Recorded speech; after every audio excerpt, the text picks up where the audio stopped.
Good morning from NASA's Johnson Space Center. This is Mission Control Houston. You're looking at the International Space Station Flight Control Room. From the back of the room, looking across the consoles, team of flight controllers watching over all of the systems once again today, Wednesday, March 14th, 2012, as the team watching over the shoulders of the crew on board the International Space Station today.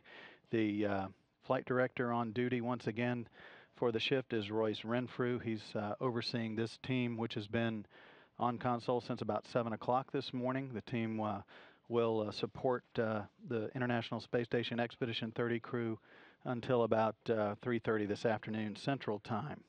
He's joined on console today by Hal Getzelman.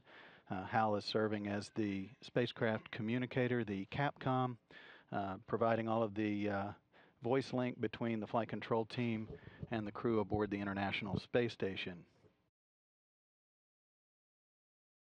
The ISS is currently tracking into an orbital sunrise as it heads across the upper Midwest of the United States, just about to head across Montana, North Dakota, and then out across portions of Canada before swinging out across the North Atlantic for a pass across the North Atlantic and then down across northwestern portions of Africa, crossing the coast of Morocco.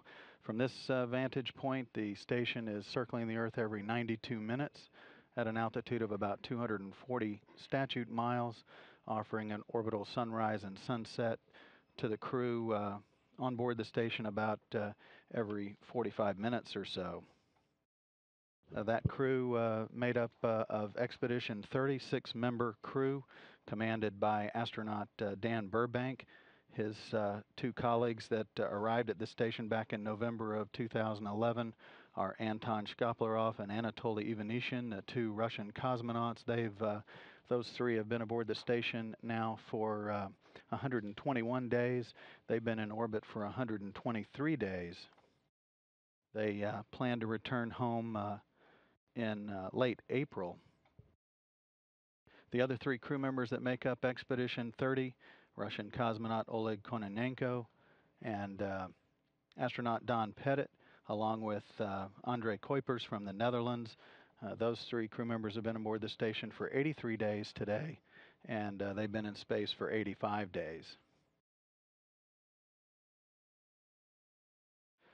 Commander Dan Burbank is spending his day working with Robonaut in the U.S. laboratory Destiny, following Tuesday's groundbreaking efforts by Don Pettit, who was assisting with some upgrades to the humanoid robot's systems, and also watching as R2 signed Hello World as part of its checkout.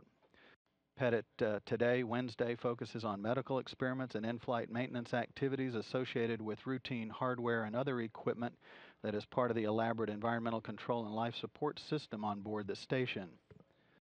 Kuipers focuses today on human research support equipment, including the tissue equivalent proportional counter, relocating the maintenance work area of the station, and installation of a support cable for the cell biology experiment facility. The three Russian cosmonauts have conducted routine maintenance checks in the Russian segment of the station today, and they've evaluated their orthostatic stability utilizing the lower body negative pressure device. They've also spent some time reconfiguring the communication system in the mini research module 1, known as Rassvet, which is the Russian word for dawn.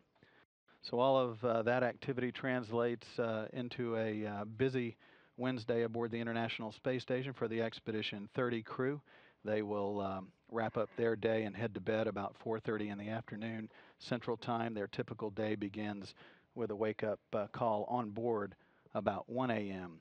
So a busy day for the crew, and they again will talk to their flight control team later this afternoon to wrap up all the activities that they completed throughout the day as usual. This is Mission Control Houston.